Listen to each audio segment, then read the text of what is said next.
Pagi cerah di kota Turpan, langit biru tanpa halangan. Baru juga niat mau jalan, tantangan sudah kasih sambutan. Light is on, No, this one not. but it works. Aku tadi niatnya mau manesin motor dulu sebentar sebelum berangkat. Tapi baru juga 15 detik tiba-tiba mati sendiri. Entah kenapa rasanya motorku ini udah juga mulai lelah ikut drama di Cina ini. What is this switch? This one for heater. What you should do, you should unconnect the battery. The light. Hah? Gak tahu Ril, tiba-tiba mati Ril. Coba lah cek. Ini ya. Nih, tadi aku nunggu dia nyalain mesinnya, ya kan? Nah, ini aku nyalain. Elektronik lainnya lah. Kecuali ini.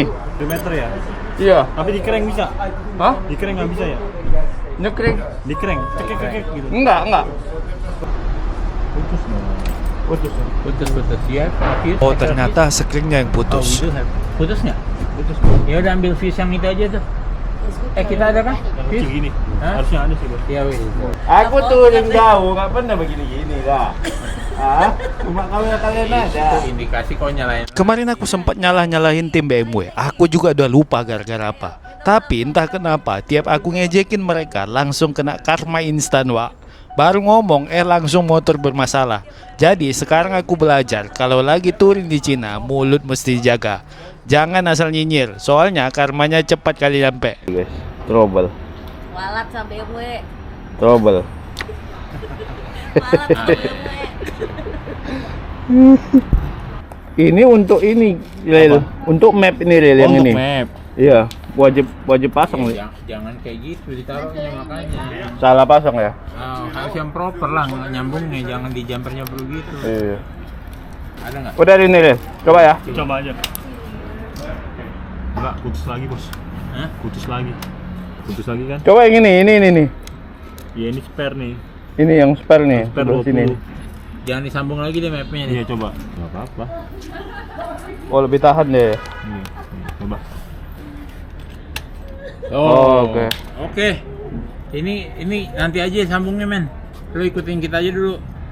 Kayaknya ini jumper map terus ada yang nyenggol ke body. nyenggol ke body. Iya. Oh. Kalau gua Udah. pasang putus lagi. Coba starter dulu. Bisa? Yang putih Ngapain? Jangan. cabut aja ya. Cabut aja. Yang putih untuk apa nih? It's not a good idea. No. This is bad. Bad, yeah. Terima kasih banyak, Bapak. Ini pun putus juga tadi ya? Hah? Putus juga tadi ya? Kalau bisa nanti lu beli banyakan tuh. Iya ya. Yang 10 apa 20? Yang 20 boleh, 15 boleh. Oh. 10 boleh. Every miles tell a story. Nah, ini bukan tell a story, ini tell a lot of story.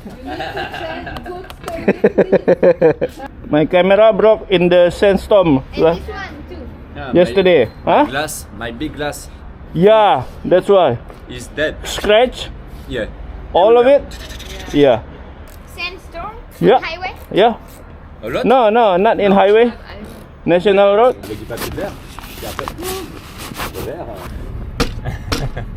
Bentar berhenti nggak? Iya, tapi nggak mati mesin lah. Mantap.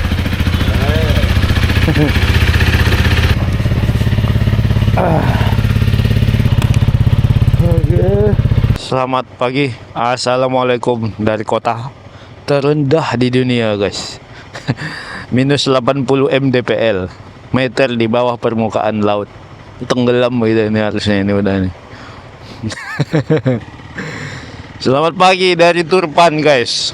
Di episode kali ini kita gas lagi meninggalkan Turpan dan menuju kota legendaris di barat, Kashgar.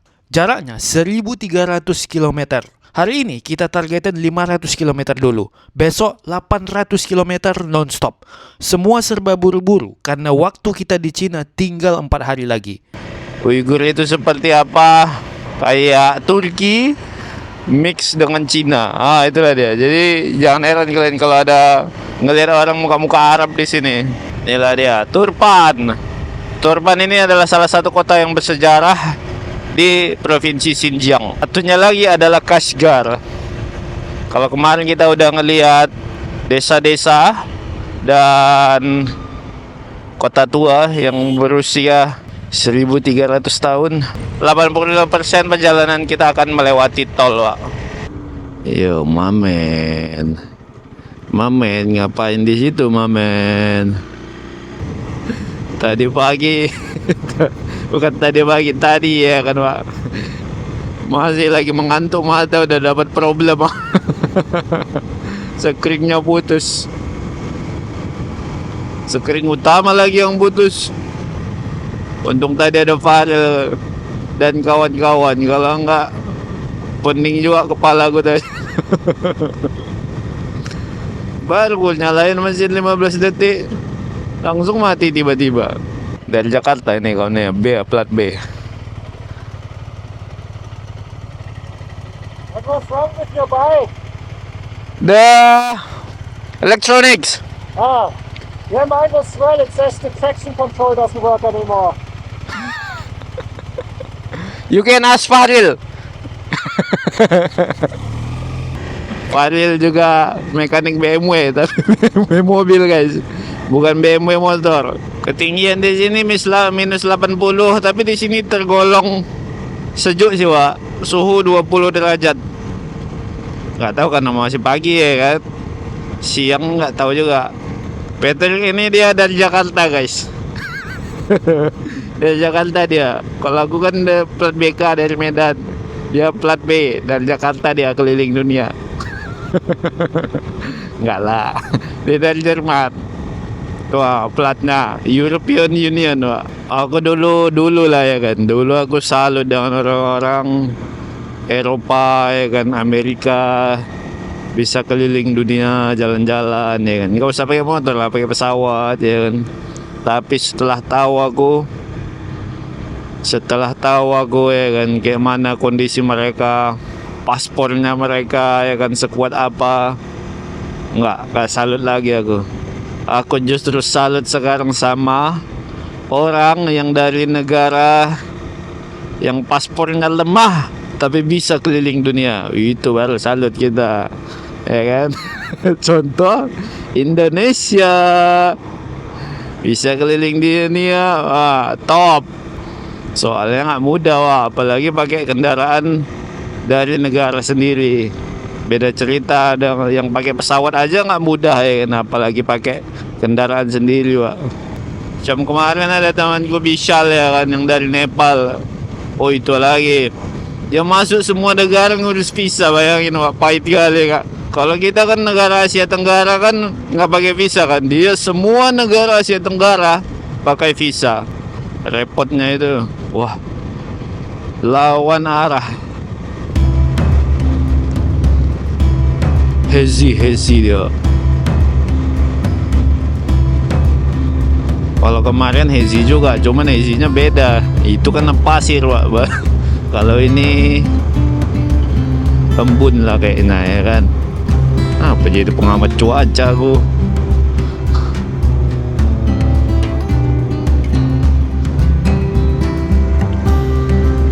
Di daerah baratnya Cina ini, Wak, kebanyakan tanah tidak bertuan. Kalau ini masih mending ah. Ini bisa jadi 500 kilo ke depan nih tanah tak bertuan semua nih kita lewati nih. Aduh, pedih. Pakai moge enak ya kan. Kayak ini kena angin dikit goyang, Wak. Biarlah. Tiap motor ada ininya, kelebihan masing-masing. Wish, Asian style sekali nih. Lewat kanan. Patrick udah pernah riding di Indonesia 3 bulan. Jadi dia paham betul bagaimana orang Indonesia berkendara. Jadi lihat orang Cina dia katanya berkendara, belum ada apa-apanya deh dengan Indonesia katanya. Oke.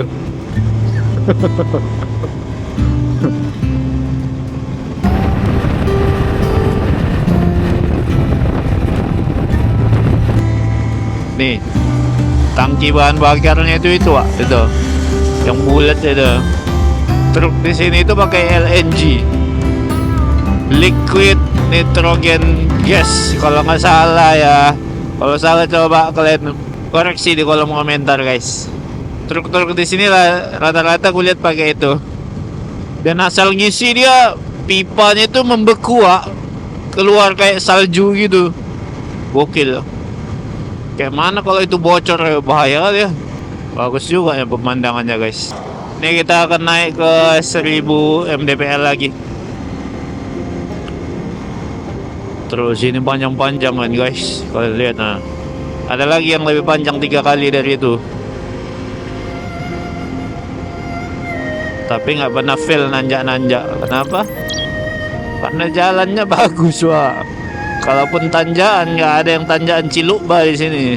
Nah, ini tanjakan kita nih. Cuman kayak kelihatan nggak tanjakan kan. Landai dia, tapi panjang. Makanya semua truk bisa lewat. Bahkan truk kipas angin yang kalian lihat kemarin 400-an meter panjangnya bisa lewat, Apalagi yang kayak gini. Truk tentara pun ada tuh. Di mana nih? Aku pernah lihat di YouTube ini mirip kayak gini juga nih. Kunjara Pass. Nanti pun kita lewat Kunjara Pass juga. Kalau nggak salah ya. Mana truk tentara tadi? Nih. Ini mau kutunjukkan ke kalian nih, truk tentaranya Cina. Perjalanan menuju Kashgar akan melintasi rangkaian pegunungan Tian Shan bagian selatan. Di jalur ini lalu lintas didominasi truk-truk logistik besar.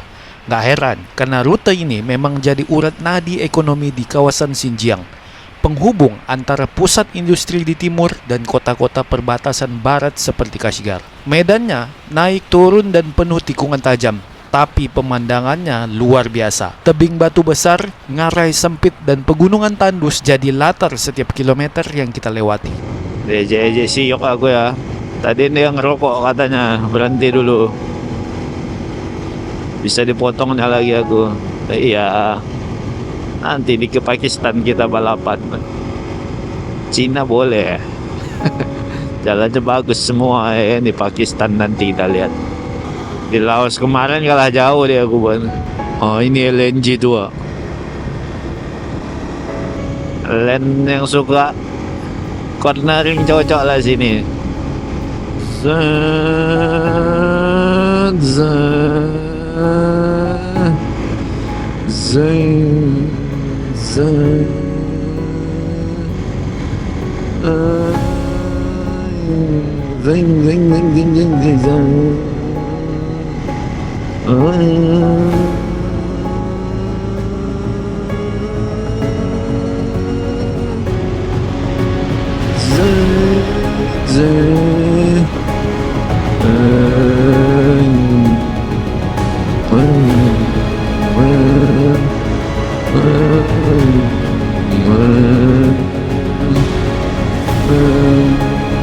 Mana siok lah nih, jauh juga dia udah. Ada biker Cina juga nih. Jarang nih aku ngeliat biker di Xinjiang nih. Karena memang bukan tujuan para biker di sini. Biker sini bagasinya banyak-banyak aku lihat. Tak mau kemana orang nih?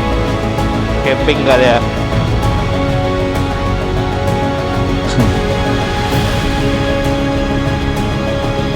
Let's go.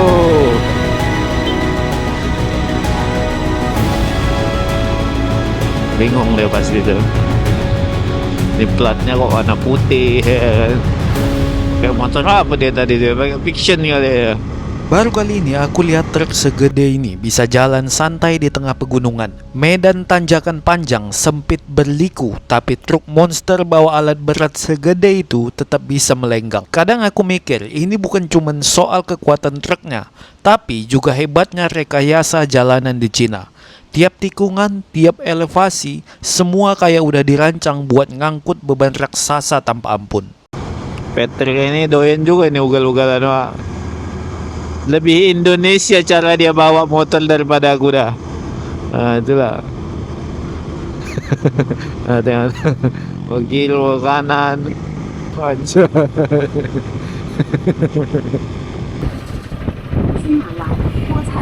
Oke, perjalanan kita lanjut guys. 300 kilo lagi. Assalamualaikum. Bapak itu tadi ngeliatan terus dari mulai kami datang sampai kami cabut lagi. Aku yakin dia pasti punya mimpi juga, Wak. Buat jalan-jalan seperti ini keliling dunia, ngelihat negeri orang. Laki-laki kali lah pokoknya. Tapi mungkin dia punya tanggung jawab lain, jadi belum bisa, ya kan. Makanya kalau ada orang bertanya sama aku, nggak bosan jalan-jalan begitu, nggak ada apa namanya, nggak ada niat buat berhenti, bro.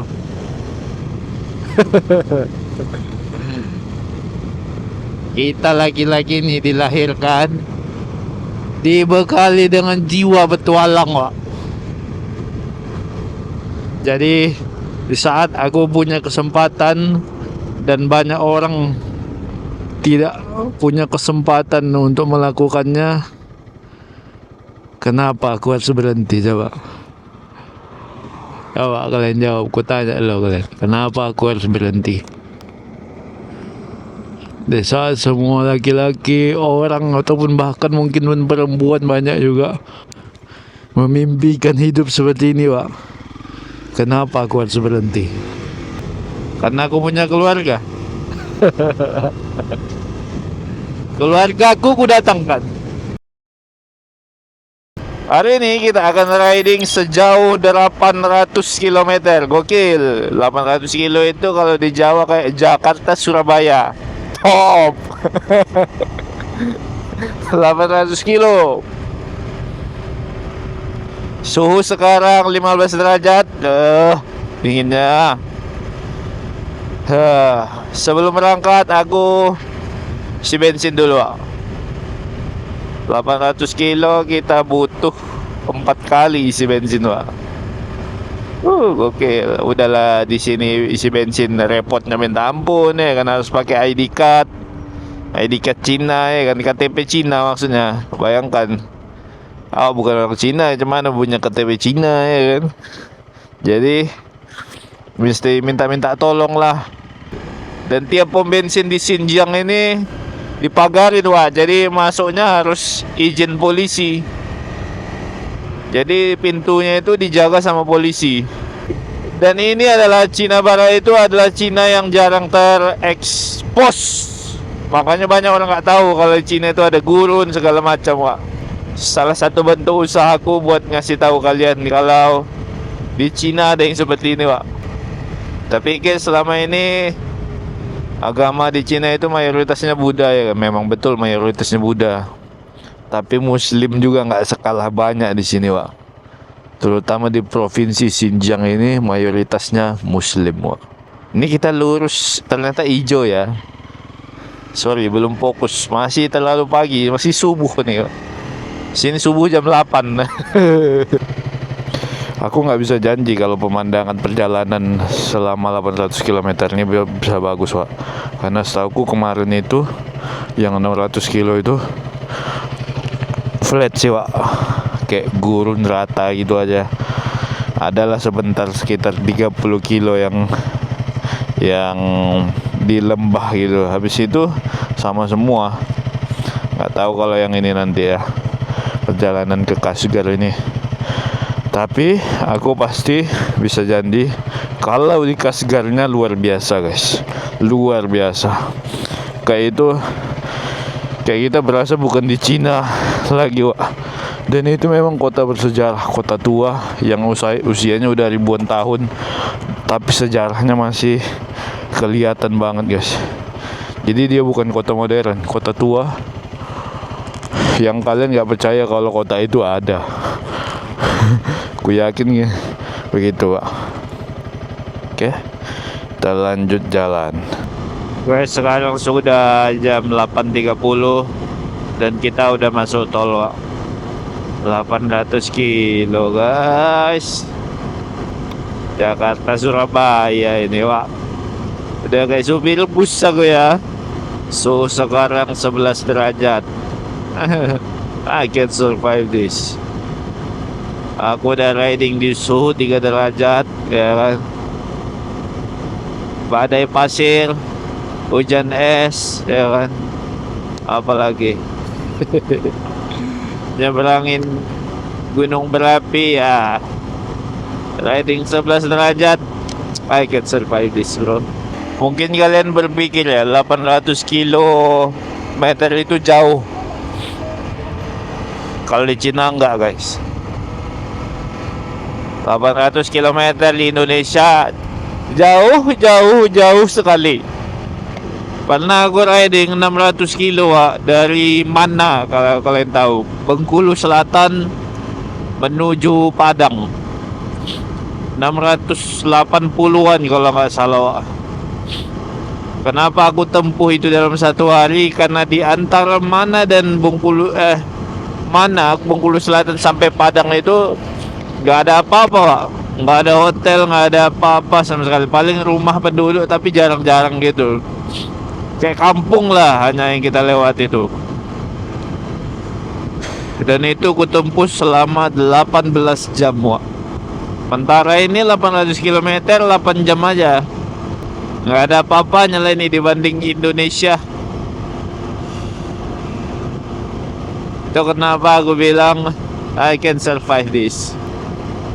Untuk mereka yang tim-tim lain ya kan, yang barat, orang-orang barat itu, tim Jerman, tim Prancis, tim Switzerland, mereka berpikir ini jauh, Wak. Mereka pernah aja ke Indonesia. Di Indonesia 1 jam dapat 50 kilo dah top, dah mantap. Di sini 1 jam dapat 100, Wak. Paling kalau pakai big bike 150 pun dapat. Ini apa, lawak pun paling bisa lari 100 karena sebenarnya motor ini tidak didesain untuk highway, guys. Dia cocoknya untuk countryside, kayak perkampungan gitu. Cuman aku nggak punya pilihan lain. Aku harus ikut jalur ini. Sebenarnya ada jalur countryside-nya. Itulah nanti tengah malam aku baru sampai, ya kan. Sementara kita banyak jadwal di Kashgar, Wak. Gak apa-apa lah kita skip 700 kilo ini, ya kan, demi Kashgar. Bisa ku janjikan ke kalian pasti kaget ngelihat Kashgar. Karena kalau aku lewat countryside pun pemandangannya gak beda-beda dengan perjalanan kita yang 2 hari yang lalu, yang aku dihantam badai pasir itu. Begitu masuk Xinjiang, itu isinya gurun semua, guys. Gak kayak di Tibet. Kalau di Tibet kan berubah-ubah tuh ya. Jadi kita nggak boring. I'm sorry, I cannot speak Chinese. Oh, where from? Indonesia. Indonesia. Yeah. How much this motor? In Indonesia, Maybe or dollar. $8,000. Pennsylvania. Yeah. Travel around the world. Yeah. Oh. I go to Saudi Arabia. Indonesia to here, maybe 10,000 kilometers. 10,000 millimeter. Yeah, kilometers. Good lucky. Yeah, thank you. Bye. Bye. Mungkin di sini jarang kali ya ngelihat biker. Penasaran ngelihat kita kayak di Tibet gitu kan. Cuman nggak sepenasaran yang di sini, Wak. Kalau di sini penasaran kali sampai mereka tuh pengen ngobrol sama kita. Tapi nggak semua yang bisa bahasa Inggris. Semua bapak itu tadi tumben tuh bisa bahasa Inggris itu. Sekarang kita udah masuk wilayah perbatasan Kashgar. Lagi-lagi di checkpoint standar lah ya. Tapi kali ini beda. Untuk pertama kalinya selama di Cina aku ketemu polisi yang wajahnya bukan wajah Chinese. Wajahnya lebih mirip Turkish. Dan ternyata emang benar, aku udah masuk kawasan Uighur. Dia penasaran lihat aku dari Indonesia. Walaupun gak bisa bahasa Inggris, tapi senyumnya lebar, matanya berbinar kayak semangat banget pengen ngobrol. I'm from Indonesia. Indonesia. Yeah.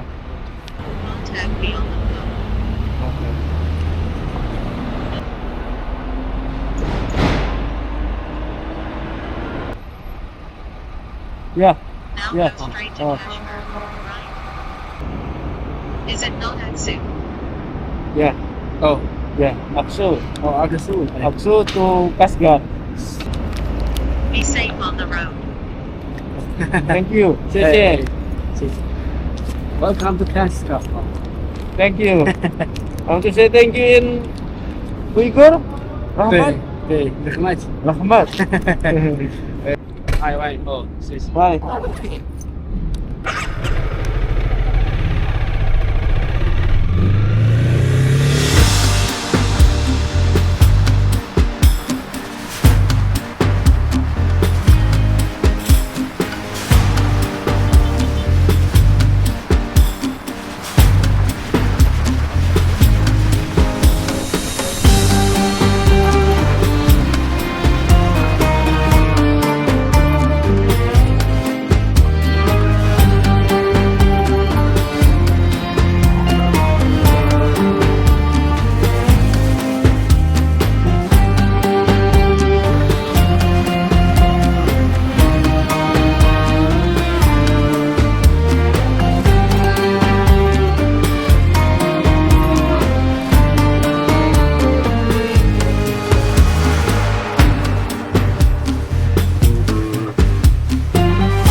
Guys, akhirnya setelah 800 km kita riding ya kan.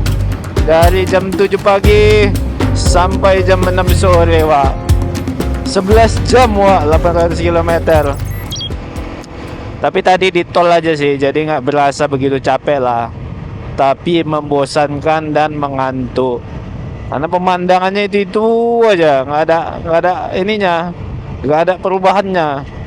Makanya aku nggak banyak buat video, karena aku yakin pun kalian bosan mengikutinya, Pak. Ya kan? Jadi episode kali ini kita sudah sampai di ibu kota Xinjiang, yaitu Kashgar, guys. Di Kashgar ini banyak yang bisa kita explore nih, terutama budaya, dari mulai sisi budaya, agama, orang-orangnya unik lah. Kalian lihat, Pak, ini orang-orangnya macam bukan orang Cina kan. Ini abang ini ya, ada macam orang Turki ya bang ini ya. Karena memang sejarahnya ini memang orang-orang Turki, guys, yang tinggal di sini sudah sejak lama, ribuan tahun, Pak. Mereka ini disebut orang-orang Uighur. Mereka juga bisa bahasa Turki sama bahasa Mandarin. Di sini juga nanti sama pas kita kayak di Lijiang ada kota tua, Pak. Di sini juga ada kota tua yang usianya kalau nggak salah 1300 tahun.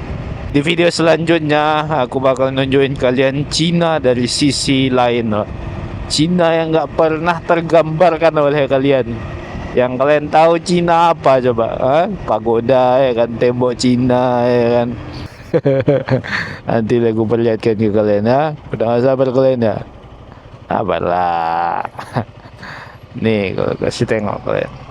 Orang-orang sini kalau commutingnya pakai ini, pakai skuter, sama kayak di Lijiang kemarin lah. Jarang pakai motor di sini, Pak. Jarang aku lihat motor di sini. Motor di sini itu hanya kayak untuk hobi aja kayak aku ini ya. Big bike ya kan, jalan-jalan. Bukan untuk kegiatan hari-hari. Oh, di sini busnya masih ada supir. Di mana kemarin aku ketemu bus yang ada supirnya itu? Kalau di Indonesia ada bilang bus hantu itu. Mantap juga merek mobil abang nih, Lamando dari Kalimantan ya. Lamandau. Yang bisa kalian lihat, Pak, mereka pakai dua aksara Cina sama aksara Arab satu lagi. Tadi aku ada lihat beberapa sign yang aksaranya pakai aksara Rusia. Kurasa pun orang sini bisa 3 bahasa ya kan. Bahasa Mandarin, bahasa Arab, bahasa Turki, sama bahasa Rusia. Memang muka orang ini pun gabungan ketiganya itu, Pak. Arab, ya kan, Rusia sama Cina. Kok gokil loh, Kak. Muka orang sini nggak ada yang fail, Pak. Kalau nggak cantik atau ganteng, cantik kali atau cantik kali, atau ganteng kali, gitu aja dah. Oh, nggak percaya kalian, kalian tengok di Google, Uighur namanya. Mulai masuk arsitektur Arab nih ya. Oh, ini kayak di kota tuanya tuh, masuk situ tuh nanti ya. Wes ya, bapak-bapak ya. Polisi di mana-mana. Lewat. Nah, kalian tengok. Unik kan wajahnya. Udah mau nyampe gitu. Oke. Aku ke hotel dulu, habis itu mandi ya kan, bersih-bersih. Baru malam kita jalan-jalan, cari angin.